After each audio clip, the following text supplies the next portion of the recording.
Hello, everyone. Welcome inside the Red Earth Production Studios for this edition of YBMcast, powered by Game 7 Baseball, Game7Baseball.com. Great stuff happening with Game 7 Baseball. We've had a lot of fun. Check out the Game 7 wrap-up show, all the stuff going on. We were just with the Midland Invitational. Great stuff. Our top award winners. Super 7 scholarship happening, the Prime Sports Midwest store. We got a lot of good things going on. We've got some more tournaments coming up, some more giveaways. So make sure if you're not in a Game 7, if there's a spot open, we got some great stuff still coming at you. So make sure you're subscribed. Hit the subscribe button. Hit the dinger next to it, because that's what we do. We hit dingers. Get you all your notifications for upcoming episodes. But today, we're talking high school baseball. And joining me, as always, on the Prime Sports Midwest call-in link is the guru himself, Mr. Kevin Moulder. How's it going, buddy? Going great. Down to it. It's a great time of year. This is the biggie. I love this part. Although, you know, we were running all over the state of Missouri this year with the new mobile studio. Really enjoyed that. Appreciate all the hospitality from all the teams, all the coaches, the consideration down in Springfield. We were at Willard, great venue, great people. We were at Nixa, also the same. Loved being at those places. And shout out to the Coach Spitz, Coach Hughes, Coach McGee for, if you want to hear some really good baseball talk, go check out our roundtables with coaches where we've been down in Springfield. Those three guys, a wealth of information, great content. When we were in Kansas City for the Liberty North Staley game, we got a chance to talk with Coach McElliott. I know. Oh, gosh. Kirk. Liberty, right? And Coach Stiegel, again, great podcast. Go listen to these coaches' roundtables. It's a lot of fun, great conversation. So we appreciate these coaches taking their time to sit down with us while we're there and talk to us about some baseball. So great stuff all the way around, Kevin. Father Tolton, Southern Boone. That was a good one. We finished up this last week, Kevin. 6-3 win for Southern Boone. They look every bit that Class 4. Woohoo! That's a Coach good baseball team. Ash has them rolling. That's a really strong team. Got to see them in the Columbia tournament a couple weeks ago, and that will be a team to be reckoned with. The 4A level. Oh man. And you were correct, Kevin. I have to give you the big props on the Jackson High School.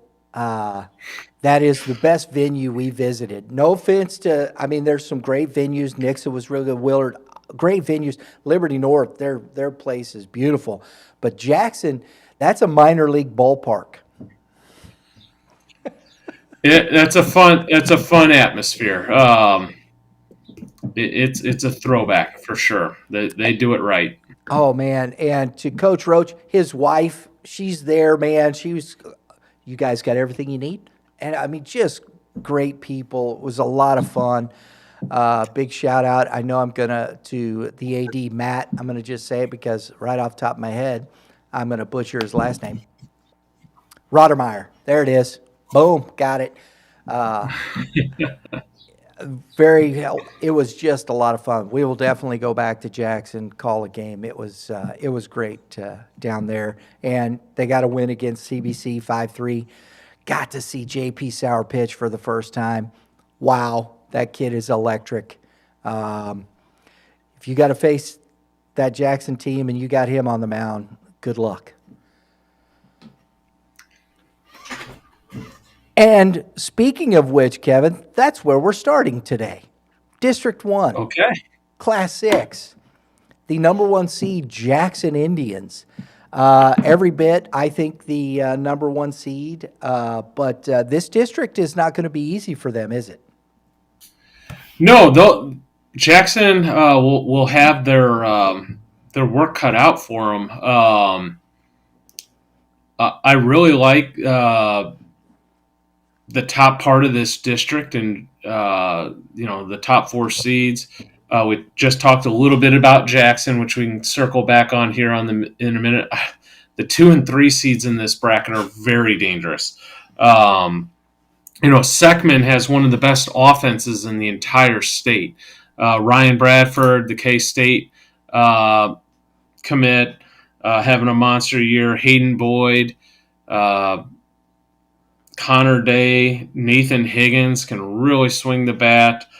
Brady Vessel having a huge year. And then they got a dangerous arm in Caden Kohlberg, the right-hander heading to SEMO. So this Seckman ball club is extremely strong. And then you're looking at the 2 seed in Oakville, who has an immense amount of pitching depth. They got Jack Workowicz, the left-hander heading to Lindenwood with about a 2.1 ERA. Adam Kilburn, the right-hander, the junior right-hander heading to Tennessee, who's 4-1 with about a 2 flat ERA. CJ Lake, sophomore, who's going to be a big name to know, doing it with the bat and on the mound, has he's 5-1 on the mound, 30 innings and a 1 ERA, and he has 5 homers.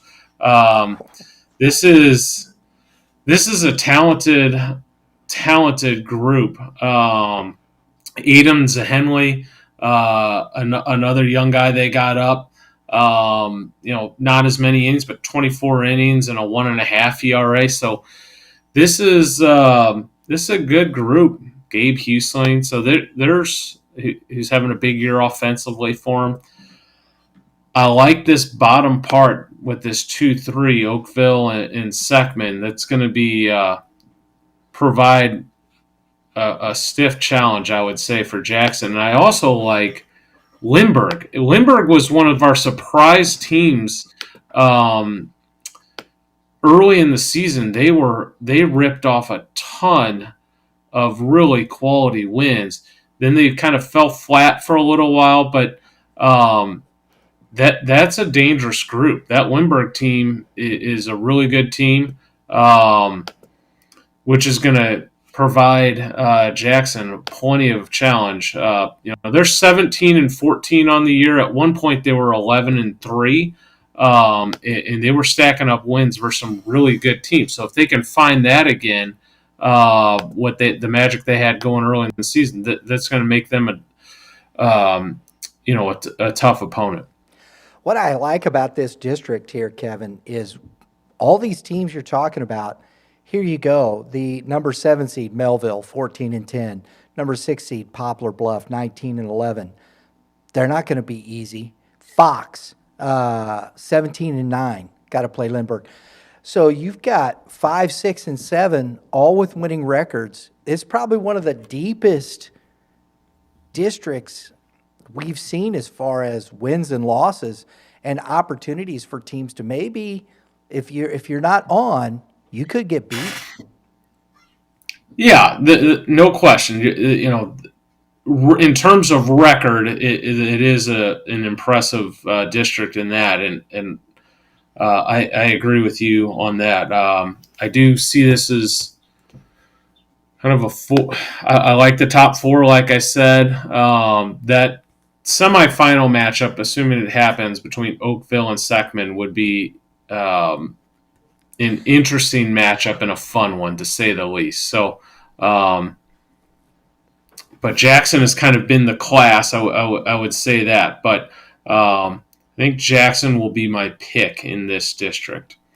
I always say these things. I look at this and I understand what you're saying, but you can't sleep on these teams that you're winning games. You're over 500. That doesn't mean that I think they're better, but you can't sleep on that. And I think that's what's tough about getting through some of these districts, to where you got to get to a Jackson who might be able to not throw a sour till late in the district playoffs there. And not to mention, they're 9-1 in their last 10. And you have a healthy J.P. Sauer who was coming back off the injury. I mean, they're rolling. I like this team is deep, 1 through 9 in their lineup. Cooper Rhodes is kind of the glue to their. He's not flashy. He's not big. He's not this guy. He's just one of those guys that just goes out and plays baseball every day. And their middle defense, their shortstop. I'm trying. Oh, I should have had their names up, but you probably know them. Man, they turned some double plays. They played defense as well as anybody up the middle, that Jackson squad. And I got to see that firsthand against CBC, and they were playing some solid D, Kevin. Yeah, absolutely. In the semifinal matchup, it will be interesting. That's not going to be a cakewalk. Lindbergh is no joke. Michael Polite leading the charge there, senior heading to Memphis. Freshman brother Jack Polite having a big year on the mound and at third base for him, doing good things. Ethan Cantalera heading to Lindenwood, having a pretty good season for him. So there is. Austin Jones is having a pretty good year. Sophomore with been up on varsity since his freshman year. So the Lindbergh team will give them plenty of problems. I'm looking at the mound here. Eli Woodall, extremely talented arm. Now at times has problems with command. Freshman Jack Polite's been extremely good. Luke Steiner has done pretty good for him as well. There is enough depth there. And as I mentioned earlier, they had that hot start to the year. It will be interesting to see if they can get some of that back for district play. I'm definitely with you on the fact of looking at Jackson as the odds-on favorite I think they're going to win this. I'm just trying to, I should have done this before. There it is, the roster. I knew it. I'd get there. Peyton Kite. I just wanted to bring up the shortstop. I'm trying to find that young man's name. It's Cooper Rhodes in the outfield. Jaden Glency is their shortstop. Really nice player, Kevin. I'm sure you're aware of him. Yes. Yep. He, smooth hands, and at second base, they have Waylon Hale, who made one of the best plays I've seen at second base. There's a ball hit just over behind. This kid makes a run. I think Jackson comes out of it as well. Enough said there. Okay, moving on. Lafayette in the District 2 is the number 1 seed at 20-12. We were saying before we started this, as much as there's depth there in the first district, this number 2 district, up and down. Before we get to some of these, I want to throw this at you. We saw in 2019 a DeSmet team that was going into district play at 15-15. This Vianney team at the 4 seed is that talented. They're as talented a team as there probably is in the state. I think they've underperformed. Could we see something like that? Well, absolutely. You could see something like that. Vianney's more than capable. They have been decimated by injuries this year. Got off to a little bit of a slow start, partly because their basketball season was so successful. They were missing a couple of their top pitchers, and J.D. Dorman and Charlie Spoonhauer. They've had, and Dorman's also the catcher. They've had some injury stuff. They've been on their third catcher for a good part of the season. But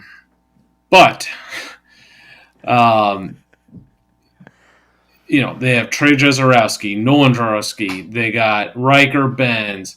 On the mound, it's Dorman who's out for the year. but has come back towards the end, but will not be pitching, is my understanding. They got Charlie Spoonhour, right-hander heading to Missouri State. Jaden Ferguson, they got a legit closer that's heading to Texas A&M that is a low to mid-90s arm. There is not a shortage of talent at Vianney. That is without question. In our preseason poll, we had them ranked in the top 10 in the state, and was one of my contenders for the 6A state title. So yeah, that's what I think of them. That's an extremely talented group. Have they put it together this year? No, they haven't. But as you mentioned, that this is very similar to that DeSmet team. And you know who was the coach of that DeSmet team? I don't. The same coach of Vianney. So That I was going to guess that, but I didn't know. yes. So There you go. There's some. Wow, that's way too spooky, Kevin, to kind of maybe see. So there you go. It could happen. Does lightning strike twice in the same spot? Maybe. it could. And while we're on that matchup, Vianney's going to have their hands full in the first round game.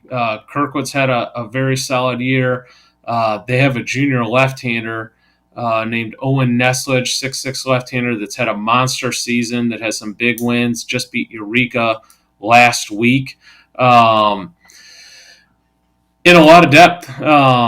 They've been playing extremely well here down the stretch. Brennan Ray, senior shortstop, Jack Reed, and they're also dangerous because they have some pitching depth. Drew Timp has had a really nice season for them, and Aiden Dennis, senior right-hander, heading to Wash U. And Ray, their shortstop, also closes games, and has a 0 ERA. So that's going to be a fun, exciting matchup. And right off the bat, Vianney versus Kirkwood. Then we go down to the bottom part of this district. Eureka's been one of the best teams in the state all season. They are in our top. They're ranked in our poll, as is Parkway South. So I really like the 2 and 3 seeds in this district. Parkway South might have the best 1-2 in the state, with Brady Kellenbrink, the left-handed pitcher, heading to Mizzou, and then junior right-hander Luke Sullivan. Yeah. So that's a dynamic 1-2 there. You got Eddie Ahern as a frontline catcher, and then also can get out on the mound and close things out on the mound. Makes them dangerous. Lebanon has, I believe, 22 wins on the season. Yes. And they're the 6th seed. Yeah. They're the 6th with 22 wins. Now, they haven't played. They have played some very good teams. They've lost those games when they've stepped up and played a Glendale and the likes of those type of guys. But any team that wins 20-plus games is a dangerous team in my book. So, That's right. Parkway South that's not a cakewalk for them. Eureka, you're looking at Marquette, who is a traditional power. It's not like they're, a weak league. Really, this is a 7-team district in my opinion. Waynesboro hasn't had a great year. Lafayette probably is gifted their one there, and they earned that by getting the 1 seed.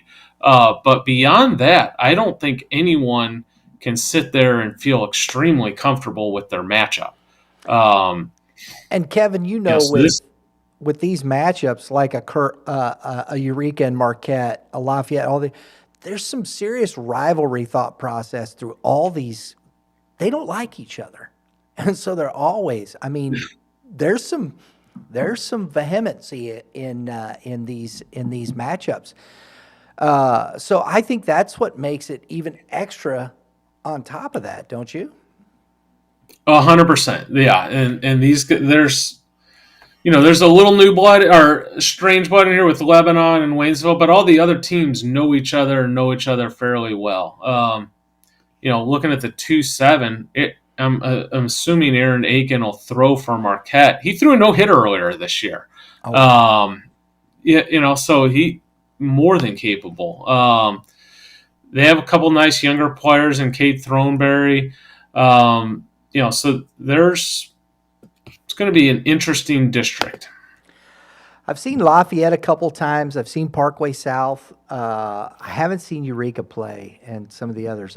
We were going to get to see Kirkwood, but got rained out. We missed that on the Friday Night Lights. But I'm taking Parkway South in this district. I think, like you said, the 1-2 punch, depth in pitching. Lafayette can hit, but I think their pitching has stepped up this year, where I think that was going to be their weakness. But they've pitched pretty well. But I just think with the two big guns there and what they've got, I think Parkway South is even, because you got to get past Eureka. You can't count Eureka out, but I think they've got enough to beat Eureka. It'll be interesting. Without question, Parkway South has that dynamic 1-2. I really like Eureka's offense, led by Brady Kellenbrink. You got Dominic and Brady Picarelli heading to Mizzou. You got Dominic and Selmo heading to Bradley University. Up and down, it is really good. They got John Nesbitt behind the plate, strong-arm catcher. Kyle Raig, dynamic junior at second base. They got a sophomore up named Craig Ringy. He's done a very good job at third base. Got a steady shortstop in Brody Hunt. So they play a kind of a high-pressure offense. They'll run up and down the lineup. It's kind of the reverse of Parkway South. I like the Parkway South arms. I like the Eureka offense. Both have the inverse. Eureka has good pitching as well, and Parkway South has good hitters. But I would say the Parkway South pitching is a strength, and the Eureka offense is a strength. So that would be a fun clash there potentially in round 2 if they're able to survive first round upsets, which are 100% in play in both scenarios. Who's going to play the best defense? There we go. Right. So Lafayette, like I said, they're the number 1 seed. We'll see what comes out, but moving on here to District 3. This is a 3-team race here. SLU, DeSmet, CBC, Kevin. Pattonville. The MCC district. I can see Pattonville maybe giving SLU a little bit, but, Depends on the pitch. Mason Lee, left-hander at Pattonville, heading to Arkansas State, is absolutely capable of beating anyone in this district or the state for that matter. But yes, I that's for a game. I don't think it's for an entire district. And can Pattonville get away with not using him against Hazelwood West? Maybe, right? Yes. I don't know. I don't know that that's a great yes, as in that's a great question. I do know that SLU will probably be able to hold on to their 1 and 2 pitchers versus Riverview Gardens would be my sneaking suspicion. Exactly. CBC and DeSmet, who do you got there, Kevin? Wow. This is going to be a tight district. I like the SLU Ball Club a lot, but there is a lot of talent at the bottom part of this bracket. DeSmet has had they've really come on strong here. They're playing 500 ball through about the midway point of the year and has taken off. Now they're 20. CBC has some players. GT Taylor has 7 home runs on the year, leading the area, I believe. Jake McGee having a monster year as well, hitting in the 430s with a good amount of home runs as well. They I also think have I'm going to go with Pittman, DeSmet in and Derek, yes, and Derek Derek Pitt, Pitts. yes, senior heading to Cincinnati. So that makes a very nice offense there. With all that being said, I think I like DeSmet this year in this bracket. Think they're just getting Wow. hot at the right time. Um, senior or catcher Charlie Wortham behind the plate hitting over 400 with 6 home runs and a boatload of doubles. Kanan Patterson having a big year with 5 homers, hitting about 325. Um, just up and down the lineup. It's a it's a talented lineup. A lot of depth there. Different guys doing things differently at different times. You got a young guy, Luke McAtee, is one of the top freshmen. They got him up. Landon Edmonds kind of started slow due to injury and has come on a little bit here. Um, so it's just a Sly Tuniers had a great year hitting over 400 for him. So I think DeSmet's going to be my pick. What are your thoughts? They're 9-1-1 in their last 10 ball game or last 11 ball games. So I mean, it's hard. I haven't got to see. We were going to get to see DeSmet against Parkway South. So I'm just going on that, and I think two of the top coaches. You got Canavan, you got Horn going against each other. Mason Orton, Coach Horn. Yeah. Wow. That's a. I'll go with you, Kevin, because honestly, I don't know. I don't know enough about SLU other than the fact that they got pitching, but offensively, I haven't heard a lot about those guys. So You to have a me, frontline shortstop and Charlie Isa McCall that's a game changer defensively and on the bases, having a monster season. Um, has put things together at the plate and hitting over 400 and one of the leaders in stolen bases. Um, Cole Chambers, they bat him down in the lineup, but one of the top freshmen in the state plays third. Logan Studer behind the plate. They got a lot of nice pieces, and I like SLU a lot. But I just feel like this DeSmet thing they're just measuring things up at the right time. Now, it's going to be interesting. do you They think got that? Nick Phillips, who's coming off injury, but has pitched extremely well. He didn't start the season, but now is coming on extremely strong.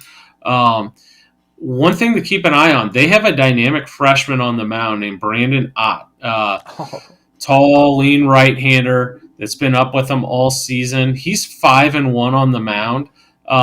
He's going to play a role in this thing. I would imagine. I don't know how Coach Canavan will play his cards, but they're to win this district.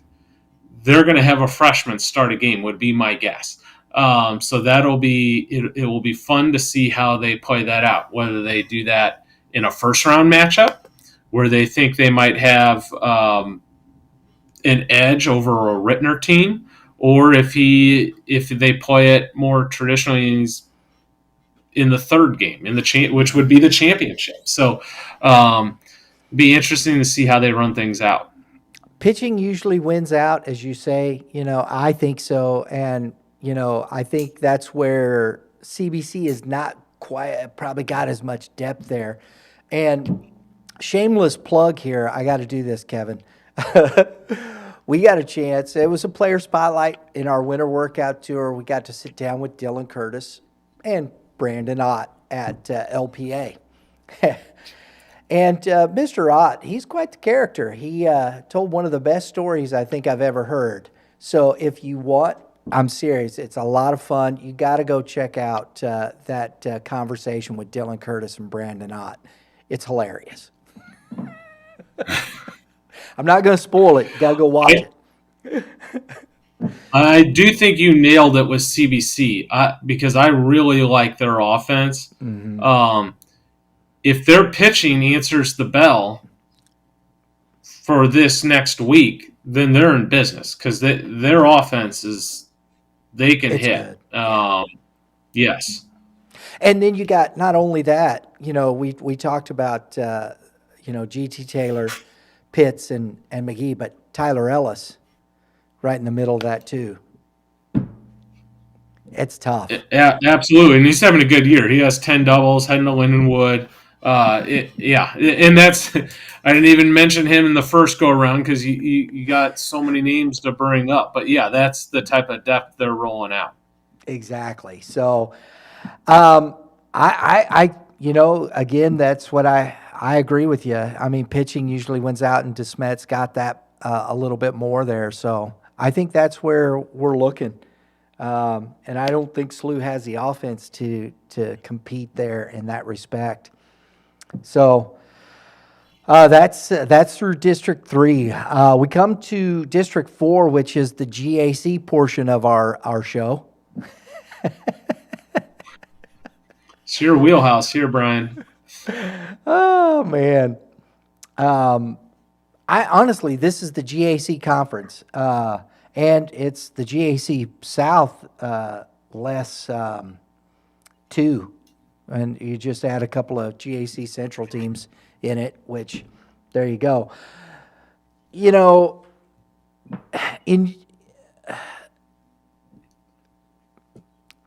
I want to make a quick comment before you get going. We always talk about, like, hey, there can be that team that struggles mightily, but then they have that one guy. Well, Francis Howell earned the 1 seed, and they're getting that guy. Camden Loman's going to be pitching for the 8 seed, and Zumwalt North has not had a phenomenal year. But Camden Loman's a heck of a treat for a 1 seed to be receiving. Junior right-hander heading to Mizzou. That's going to be in the upper 80s, low 90s, really competes, can sink it, strike thrower. There's a lot to like about this right-hander, and that's what the 1 seed gets on opening day. So if you're Coach Perkins over there at Howell, that at least gives you some sort of a pause when you're starting to write out your pitching rotation or map it out for the week. Now, this is a little bit of a different district in terms of how they lay it out. This one plays Wednesday, Friday, Monday. So you can get away with throwing your top pitcher and then bringing them back for the championship game. And here's the other thing. I think it's a great point. Camden Loman was throwing, I think he went 5 2/3 and had a shutout going against Fort Zumwalt South, and then left the game, and that was it. And so, that's the tough thing with this. He's going to have to throw a complete game against Howell for them to have any shot at winning, unless you bring back the lefty, and then your bullets are done. If you just want to get a win against Howell in district, you got 2 guys. We saw the lefty at the GAC Classic, Kevin, with Zumwalt North, and he's pretty good. I'm trying to remember. Yes. He gives them a shot. But here's the thing. I was at the morning game, and Camden Loman went toe-to-toe Yes. That's what I was talking with about. Carter Cox. And they took him out in the 5th, and it was a 3-0 game, and Loman had pitched. They were losing. Loman had pitched great, and as soon as they came out, I think South 10 run them, and they only used, I think they got 1 out in the 6th, and the next thing you know, it was 10-0, and the game was over. So you just have to survive it, if you will, or outlast it. Yes. And I don't think North has enough hitting to give any kind of. They're just that team is struggling. I think they got 2 wins on the season, and they've got some kids going there, but we'll see what happens. I don't foresee. I know you talk about that, but no. The only and the tough thing is in that top bracket. Liberty and Timberland, Richie Swain's going to go right off the bat and can beat anybody, but has struggled. It's tough. We saw him against Hal Central go into the seventh inning, and they lost. So with Swain on the mound, a couple things they just couldn't quite finish it, and I think that's been tough for Timberland. It's going to be a fun matchup between Liberty and Timberland, the 4-5 there. If you're either one of those, I'm sure you're thinking, boy, it'd be nice to hold one of these guys for the next day. But they both have aces. Liberty, Alex Young, left-handed pitcher, saw him pitch about a week ago. Man, very impressed by him. Left-hander is 84-88, strike throw with a big-time curveball. And then Richie Swain is one of the elite prospects in that junior class. Tall, lanky right-hander with an electric arm. So, if you're either of those schools, you're going to run them out in game one and know that you can bring them back if you can get to the championship, which is – sets up well. That's where Howell gets that advantage with their pitching depth, I would say. But if Liberty gets past, with Alex Young, and I think they will personally. I think that's they still got Ty Holman sitting there. Yes, Kevin. Yes, senior right-hander going to SLU. Yeah, absolutely no slouch. So they could absolutely pull something off. Now, they're going to have their hands full getting past their first game. So it's going to be I think it's going to be fun to watch. I think the top half of this bracket is, Hal definitely, I think, will get past North, even with that. But it'd be crazy. That'd be the upset of the year right there. We'd all be going. Yes.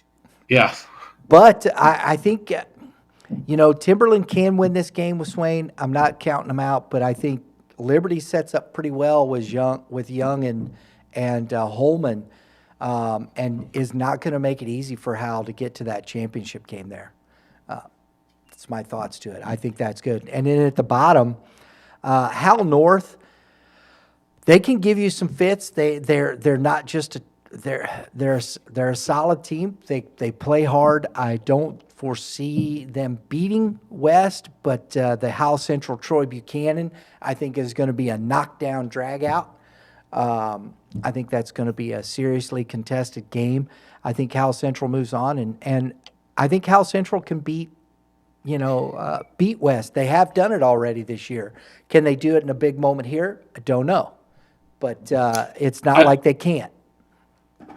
Right. It's not like they can't, but I will also mention Hal North beat Zumwalt West once this year.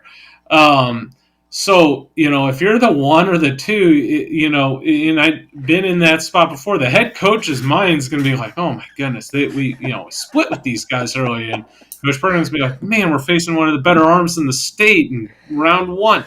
So, that's not a comfortable game, even though, and I agree, I think they're both going to survive and advance, and they might even win handily. But heading into the game, it's not a comfortable feeling for either one of those programs, coaches, players, etc. So they're going to have to put their best forward to move forward in the bracket, which is – but, again, with that Monday championship game, that gives it – makes it a little easier of decision because you can fire your best bullet twice. Yeah. And the best bullets on the mound are with Howell. I think West has some good guys. Tanner Sullivan is good. Jeter Rupp's been really good. But, pitching-wise, depth-wise, Howell's got in spades. Yes. That's the separator without question. And ultimately why they were my preseason pick to be the state champion is their pitching depth is extremely impressive. Alex Bryan leading the charge, senior heading to Maryville University. They have just so much depth on the mound. I really like their sophomore pitchers. Dylan Curtis has had a phenomenal year, right at 40 innings, 1.6 ERA. He's 4-0. They have a talented sophomore right-hander in Jake Brettschneider. Big time stuff, can really spin the breaking ball. He has 30 innings and a 2.3 ERA. And then you got some veterans too. Quinn Redfield, Eli Skidmore is a frontline arm. Adam Shipley is 6-1 on the mound for him, with basically a 1 ERA. And then you get into guys that haven't thrown a ton of innings, but are like great depth pieces. Braden Ray, left-hander that can be about 87 on the mound, has a 2 ERA. He's thrown 14 innings for him. He's coming out of the bullpen for him. Grayson Coleman has 10 games pitched for him, 24 innings, and he has a 1.42 innings. So they're never going to get put in a spot where they don't have a guy they want to have on the mound. Right. You know what I mean, Brian? Yeah. So they're locked and loaded for all 3 games. The thing about Howell that is tough, they have been bit by the injury bug here lately. So they are going to be without, my understanding is that they're going to be out without some of their dynamic offensive pieces. So that puts them in a little bit of a disadvantage. But they've been there before. A lot of experience. They have Titus Sissel hitting at the top of the lineup. They have some other pieces there that have done a good job, and Coach Perkins always seems to get the most out of their group. We saw Curtis at the GAC Classic against Hal North, and this young man, he said he was our player of the game because he went complete game, shutout. And he says, man, I didn't have my off speed working, so I was just, kind of working my fastball. Throw a shutout. No offense to Hal North, but and he was throwing it. It just didn't work. He couldn't really find it. It didn't. You could see it. And so he's working everything off his fastball, and his fastball command was really good, and that's what won the game for him. So basically throwing one pitch, that's an impressive young man. How do you think this shakes out? I think. Are we going to get another West Howell matchup? I think the only X factor, the 2 X factors in this are Liberty and Howell Central. Those are the 2 X factors, with potential to bring an upset. It's my opinion. But other than that, I think we'll see Howell and West in this, and we'll be duking it out again. So there you go. All right. It's interesting. They've split the season. They're both 2-2 versus each other, and 3 of the 4 games have been 1-run games, and the other game has been a 2-run game. So my prediction is it's going to be a close game in the championship. Exactly. Oh my goodness. Buckle up, folks. It'll be fun. That's going to be a fun one. Moving to the 5 District 5. There are 2 teams here that I think are really good, probably going to face it off in the championship with a couple of spoiler opportunities. But Rockbridge and Blue Springs here in this District 5, Kevin, have been really good all season. Absolutely. Yeah. Those are the heavyweights. This is, you got 2 top 10 ranked teams in this district with Blue Springs and Rockbridge. Rockbridge has been rolling all season.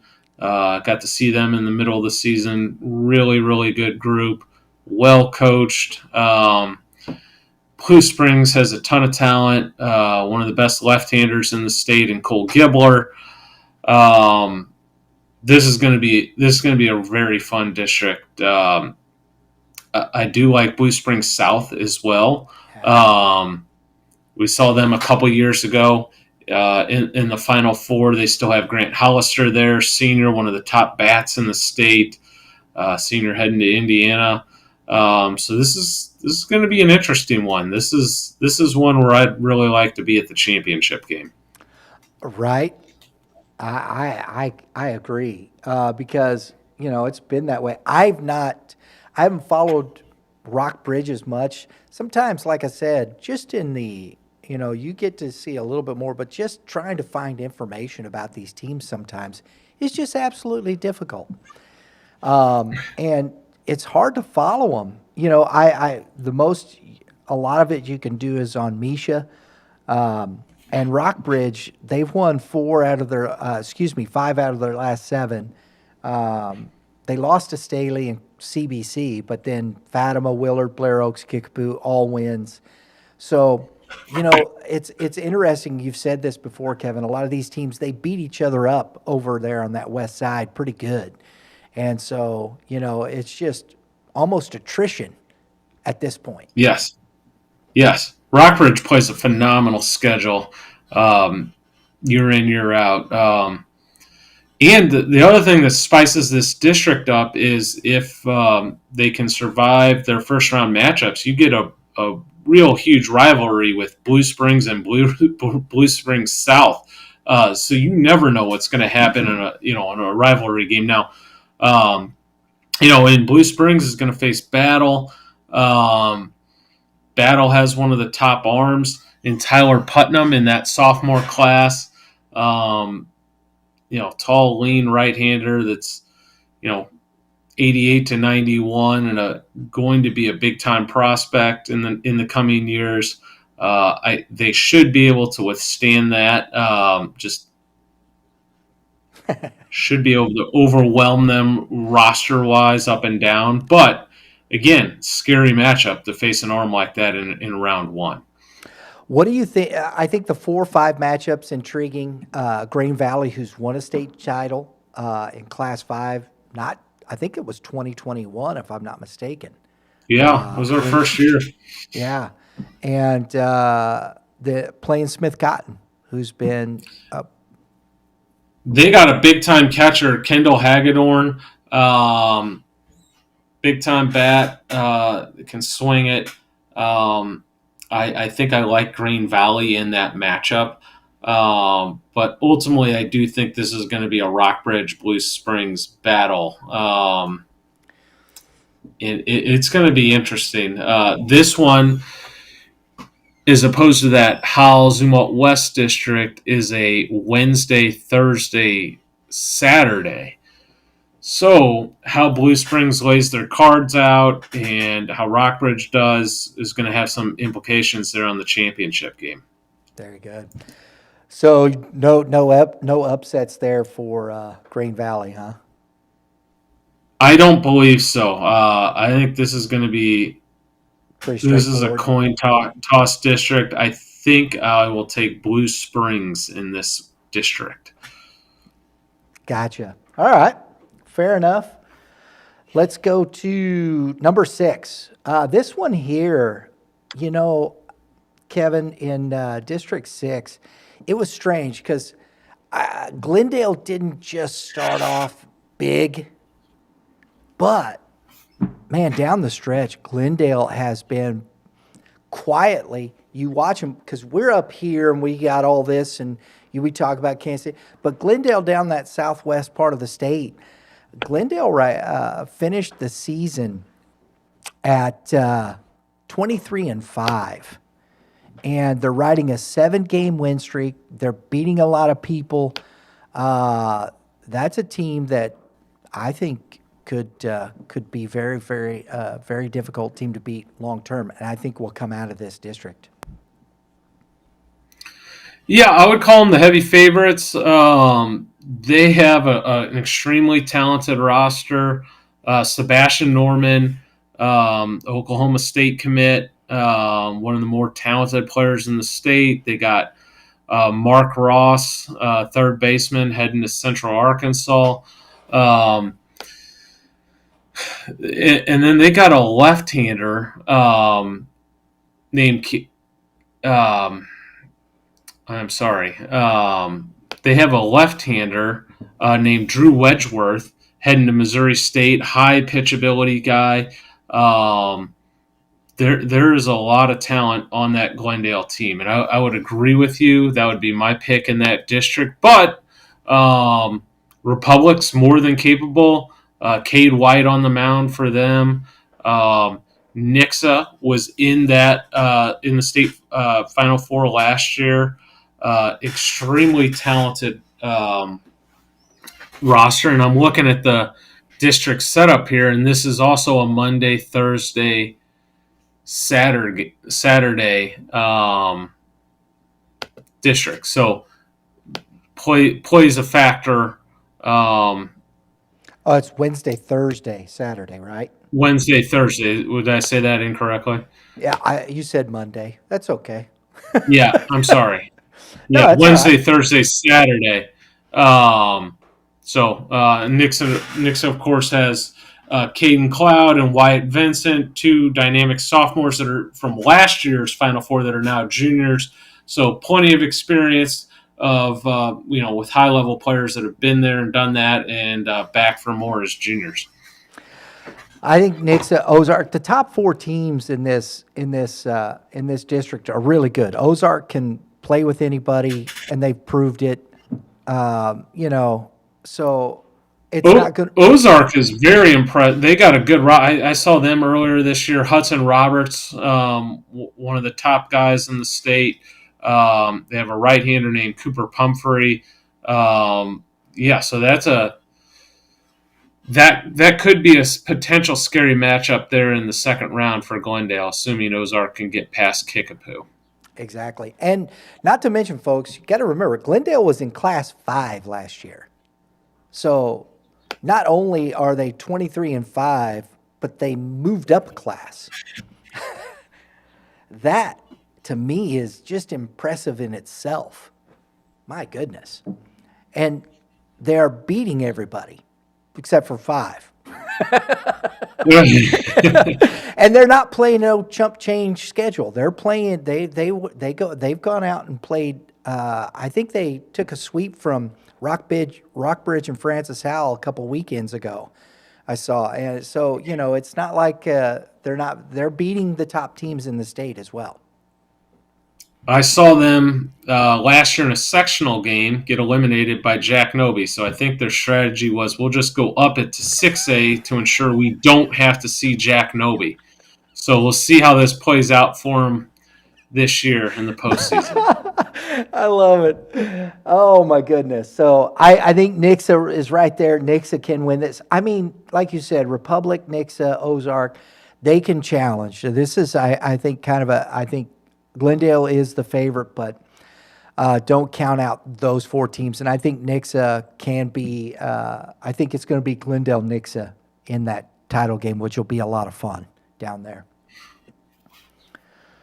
So, yeah, there we go. I went backwards. So let's move into that number 7, which I don't know that many people. Lee Summit West is the number 1 seed. And, of course, they got the big guys offensively there. Kevin. Ray Peck has the big arms. Here we go. Offense, pitching here. Johnny Carver over there at Ray Peck. And then the 3 seed Lee Summit. These are the 3 teams that I think are basically what you're going to see here. And of those 3, who are you taking? I'm going to go with West, Lee Summit West. One thing to note, this is another district layout that's a little bit different. These guys go Wednesday, Thursday, Friday, which is even tighter. So the bullpens are affected because, a lot of them are Wednesday, Thursday, Saturday, so bullpen pieces can bounce back.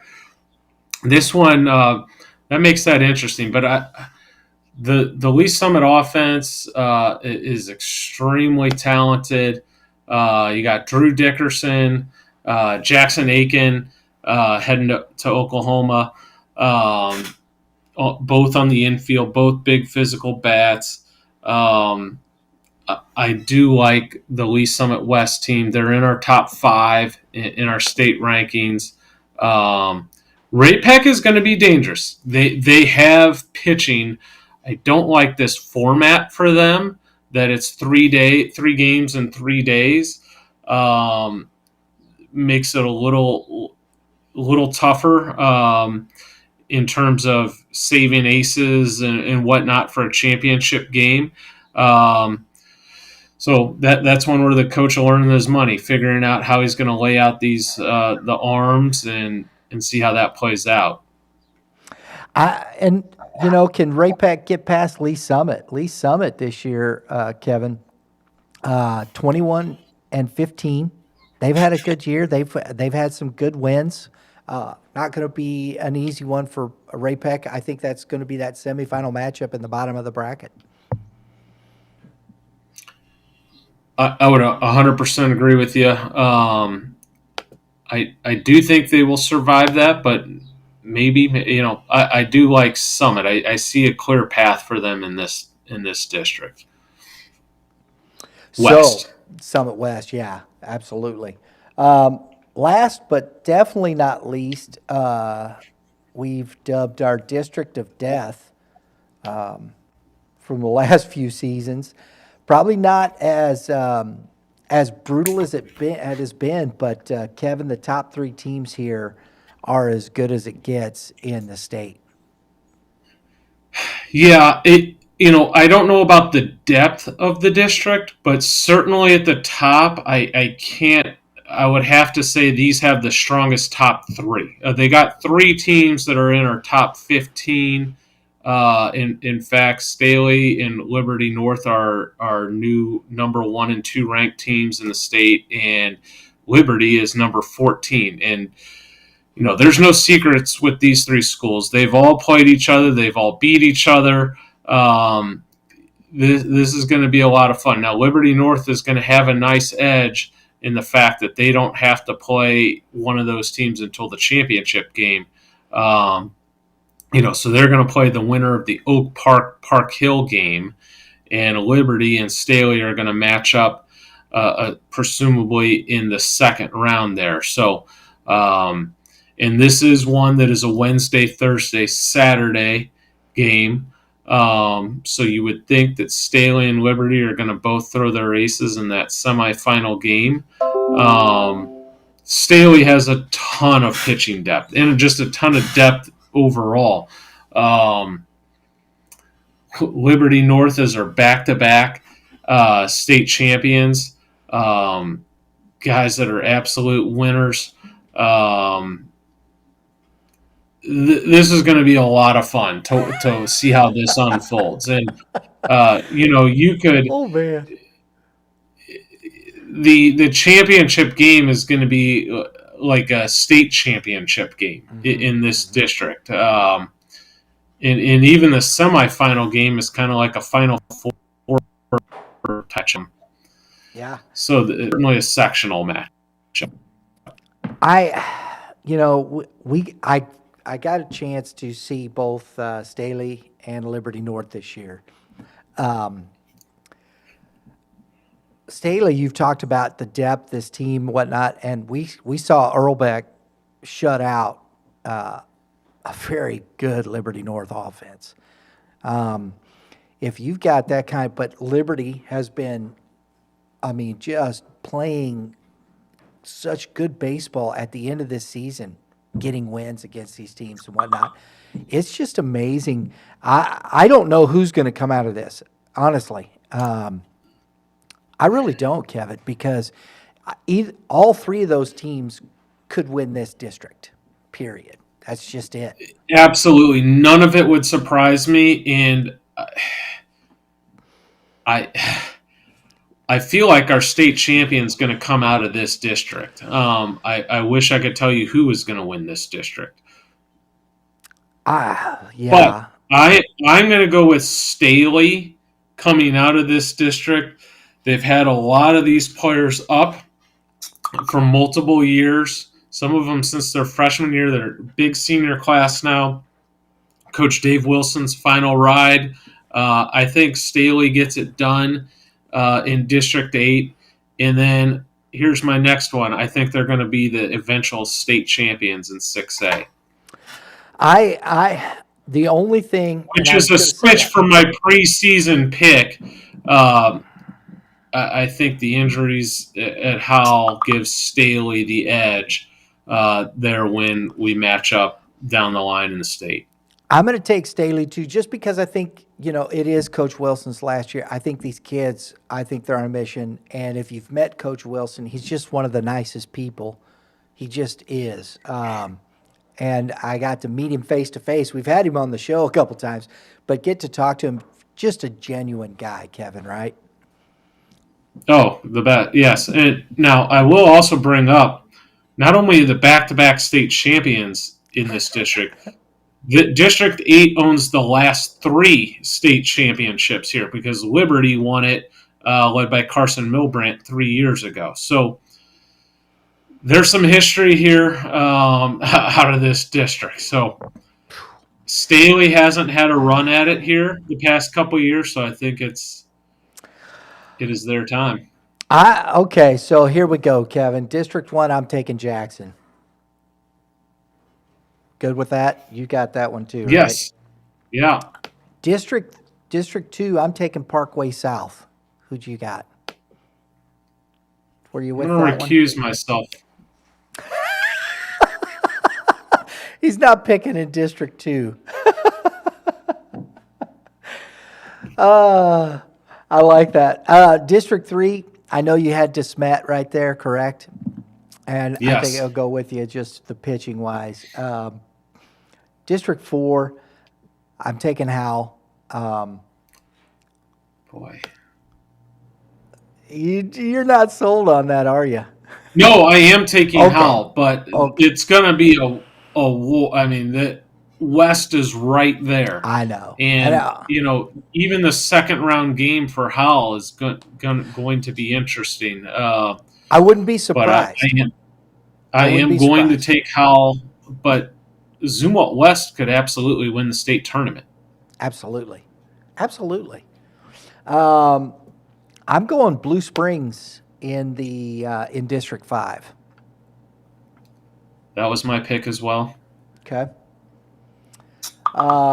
Glendale, I'm picking Glendale in District 6, although I could see Nixa winning it as well. But Yes. I'm taking Glendale. And Lee Summit West,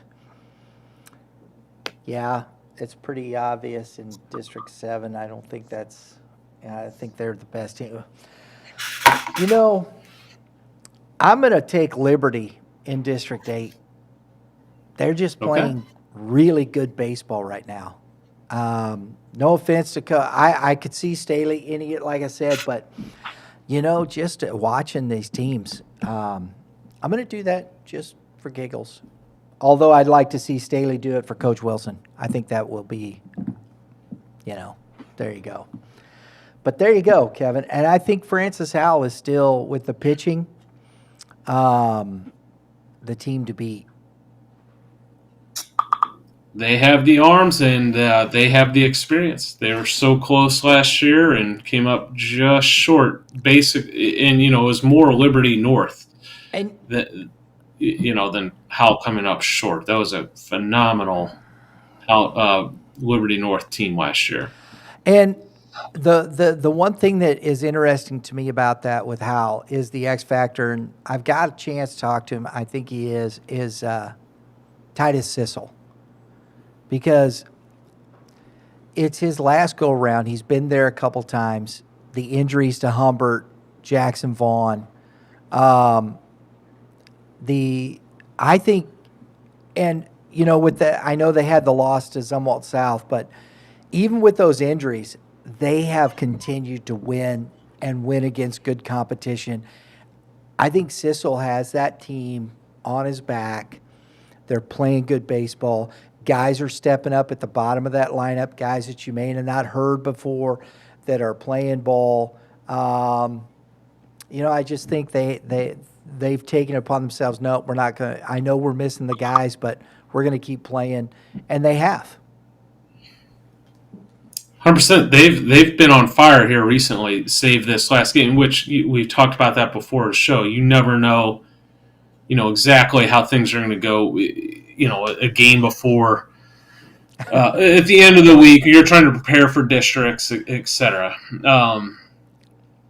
And one thing I do know for certain, however we think things are going to play out right now today, heading into this, there's going to be upsets. It happens every single year. That's what makes this time of year fun. Players are playing teams, and they're playing for so much right now. There's going to be some fun upsets, and it's going to be a joy to watch. Here we go, guys. Buckle up. It's going to be fun, as Kevin said. Kevin, as always, man, love the conversation, love the knowledge. Appreciate your time, buddy. No problem. A lot of fun.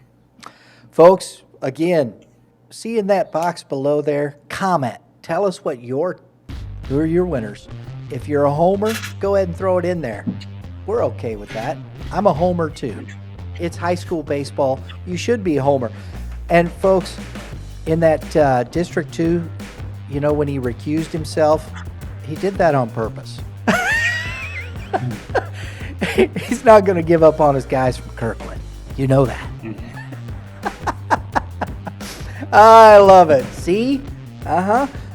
We always got those teams that we want to win. Those are your dudes. You got to hang with your dudes, right, Kevin? Always. There you go. Always. I love that. It's okay to be a homer for high school baseball, guys. I got to love it. So, folks, thanks for tuning in. We do appreciate it. Remember, like, share, subscribe. Right down there, hit it.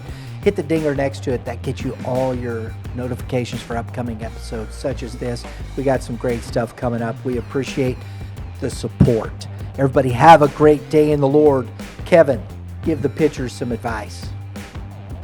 Keep throwing strikes. And hitters, if you get a chance, swing at that fastball and swing it hard. We'll see y'all next time.